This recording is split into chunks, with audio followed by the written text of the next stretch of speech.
A lo largo del trabajo del observatorio fuimos observando cómo además de la mujer víctima de violencia asesinada, había otras víctimas colaterales, que en este caso podían ser niñas o mujeres o niños o varones adultos.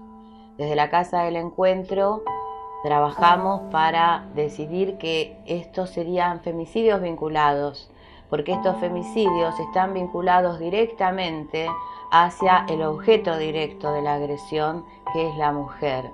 En muchos casos, como en el caso de las niñas y los niños, existe el asesinato para generarle a ella la culpa, para generar en ella el sentido de una pérdida total que le ocasiona muchísimo dolor.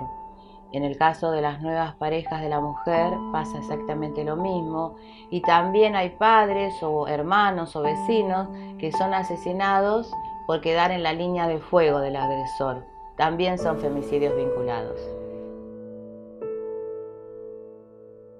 Las pruebas para demostrar un femicidio no son sencillas. Nosotros hemos tenido muchos casos en Bahía que lo primero que se titula fue femicidio, en Bahía y en la zona, y no es así. Más allá de que un hombre le pueda disparar con un arma de fuego a una mujer, hay que ver en qué contexto se dio.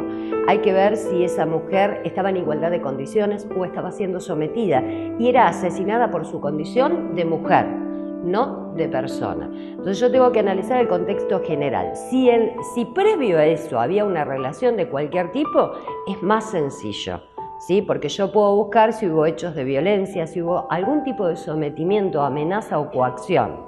Pero, por ejemplo, no se conocían previamente y hubo una situación de abuso sexual y con posterioridad a un crimen, yo puedo ahí, de acuerdo a las circunstancias en que se produjo, hablar de un femicidio, que es el caso que te comento de Casación. Justamente era un homicidio y había abuso sexual. Ese abuso sexual había sido el hecho de violencia porque fue someter a la mujer. Pensemos que lo que busca el homicida, en este caso hombre, es su poderío, el sometimiento de la víctima, porque la considera siempre un objeto e inferior a él. Entonces yo tengo que buscar esas pruebas que me llevan. Generalmente voy a buscar en el aspecto psicológico y en las previas si hubo contacto o no. Si no lo hubo, reitero, el caso ejemplificativo es abuso sexual seguido de muerte.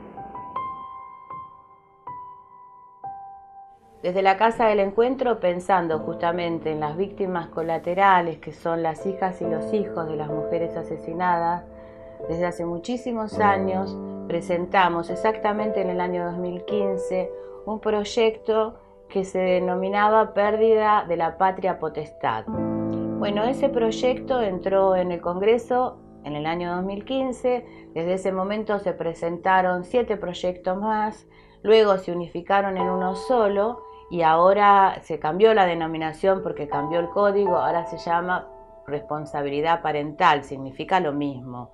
La semana pasada fue presentado en diputados y tuvo media sanción, lo cual es bastante alentador y realmente fue mayoritario, los votos positivos, hubo solamente 2 abstenciones, ningún voto negativo. Bueno, y ahora va a pasar a Senado. Una vez que realmente se sancione la ley, después la tienen que reglamentar y después todo aquel que asesinara a una mujer por violencia de género perdería la posibilidad de criar a ese menor, que es lo que corresponde.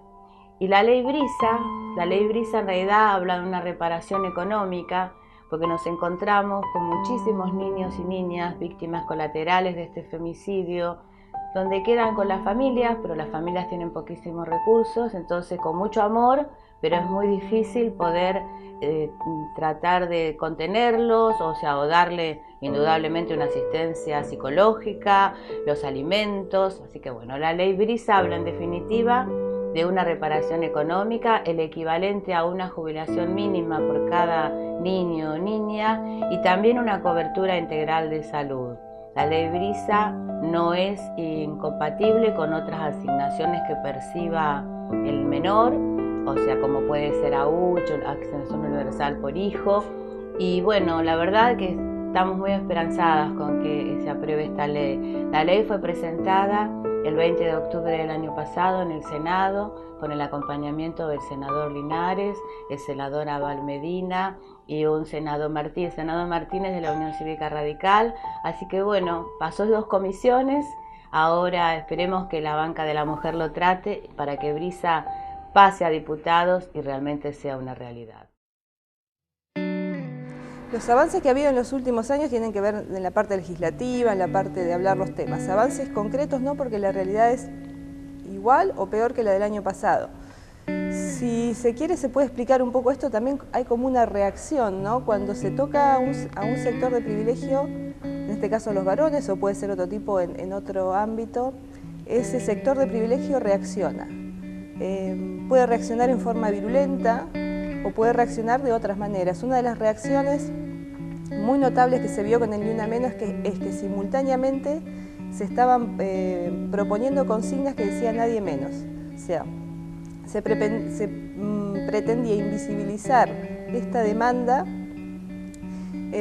diciendo que todas las personas somos iguales y que las violencias son todas iguales. Esa era por ejemplo, una reacción. Otra reacción, justamente al otro día 2 mujeres asesinaron, o se presume que asesinaron a un hombre, y enseguida se quería equiparar esto, y decir, bueno, vieron también las mujeres asesinan hombres. Y yo diría, claro, obviamente que hay mujeres asesinas porque pertenecemos a la misma especie, pero la proporción es ínfima y la mayoría de los casos, hay que decirlo honestamente, la mayoría de los asesinatos son cometidos por varones, la enorme mayoría, ya sea mujeres, a varones o a niños o niñas.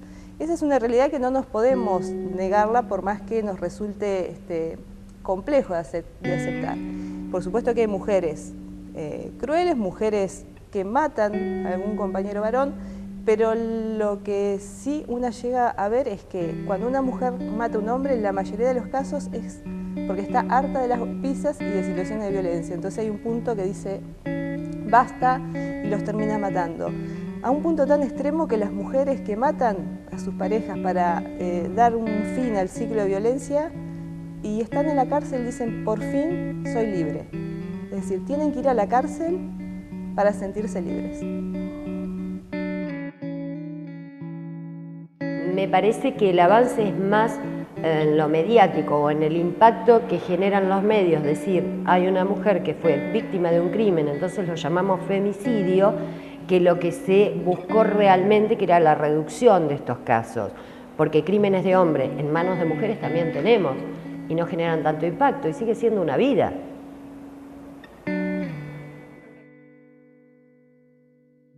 Para que exista un femicidio, como lo dije antes, tiene que haber un varón que considere que esa mujer le pertenece.